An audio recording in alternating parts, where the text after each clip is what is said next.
était une fois une princesse qui vivait dans un très beau château loin de la ville. Le château était très grand et comportait de nombreux couloirs, chambres et jardins avec beaucoup de fleurs. C'était le château de la princesse Annie.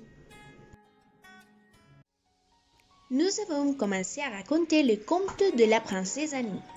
Vous avez fait attention? D'après ce que vous avez entendu, quel mot a été le plus répété? Oui, bien sûr, le mot est château. C'est pourquoi aujourd'hui nous parlerons sur ce type de demeure feudale, les plus connus et quelques caractéristiques par rapport à cette construction architecturale en France qui persiste jusqu'à nos jours.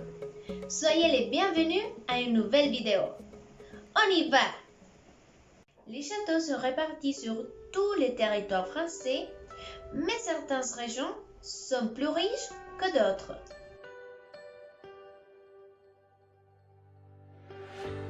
En France, les châteaux ont toujours des origines nobles et ils sont le reflet de l'histoire. Depuis le Moyen Âge, ces monuments prestigieux sont des constructions destinées à abriter des rois et des seigneurs. Dans le monde entier, il existe de nombreux châteaux construits il y a plusieurs siècles. Depuis l'Empire romain au Moyen Âge, les châteaux constituent un patrimoine européen exceptionnel.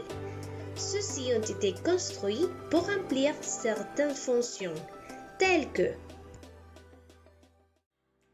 lieu de pouvoir comme une affirmation de la puissance, lieu de refuge pour protéger un territoire et ses habitants, et lieu d'habitation comme une fonction résidentielle qui devient bientôt dominante avec l'évolution des modes de vie. Le premier château à vous présenter est le château de Versailles, symbole de la gloire de France. Versailles est un complexe de châteaux et palais et a été la résidence des plus importants rois de France, et principalement Louis XIV, Louis XV et Louis XVI.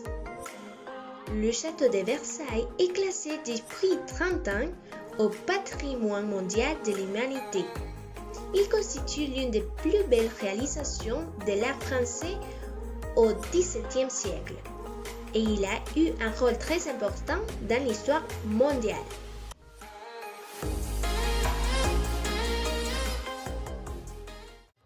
Le château se trouve à Paris et possède la grande galerie de glace et les grands appartements du roi et de la reine. Le parc du château de Versailles, quant à lui, s'étend sur plus de 800 hectares, dont 90 hectares sont des jardins.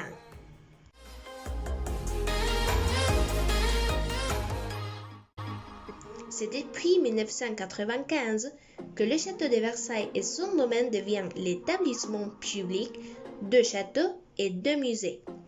Le public peut le visiter de manière libre ou guidée afin d'accéder à ce patrimoine historique.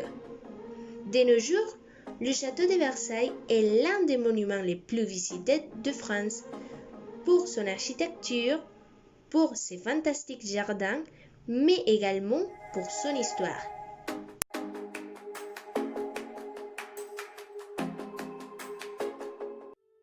Le château de Fontainebleau. Fontainebleau était une maison de famille des rois de France transmise de génération en génération, du Moyen Âge au XIXe siècle. Le château de Fontainebleau de style Renaissance se trouve dans la commune de Fontainebleau, dans le département de la Seine-et-Marne. C'est un formidable château-musée qui retrace toute l'histoire de l'art et l'architecture française. Le château comprend un jardin à la française et 2 jardins à l'anglaise.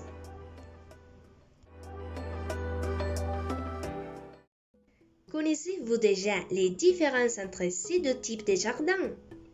Eh bien, ici, nous allons vous expliquer. Le jardin à la française représente un désir de faire triompher l'ordre sur le désordre de la nature, du réfléchi sur le spontané.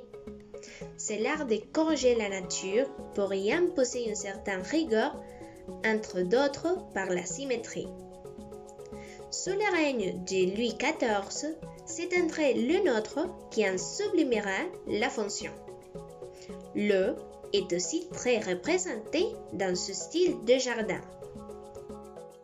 Le jardin à l'anglaise, avec ses formes irrégulières, est souvent opposé au jardin à la française, dont il prend le contre-pied esthétiquement et symboliquement. Il s'exprime par ses chemins sinueux qui s'ouvrent sur des points de vue dévoilant un paysage. Il se compose comme un tableau privilégiant l'harmonie des volumes, des couleurs et des matières. Le jardin anglais a un aspect moins sophistiqué et plus sauvage. Le château de Chambord. Le château de Chambord est situé dans la commune de Chambord, dans le département du Loir-et-Cher. Il est le plus prestigieux des châteaux de la Loire. Il est constitué d'un jardin ainsi que d'un parc des chasses, classé monument historique. La construction du château a commencé en 1519. Il est également inscrit au patrimoine mondial de l'UNESCO depuis 1981. Avec ses 800 hectares, c'est également une réserve de faune sauvage abritant de nombreux animaux. Cet édifice plongera les visiteurs en plein cœur de la Renaissance avec tout l'art de François Ier.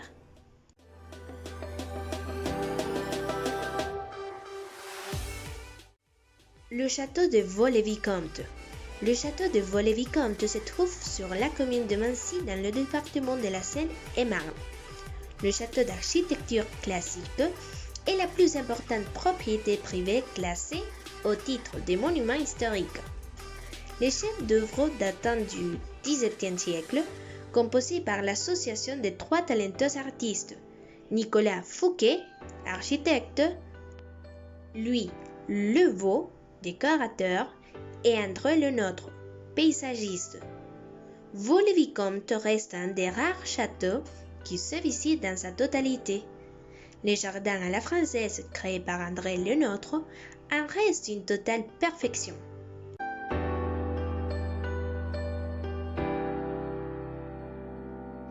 Après avoir connu quelques châteaux en France et leur importance, ils constituent un patrimoine dans l'histoire française. Et bon, quel était votre château préféré? Et vous aimeriez visiter un de ceux-ci un jour? N'hésitez pas à laisser vos commentaires. Merci beaucoup et à bientôt!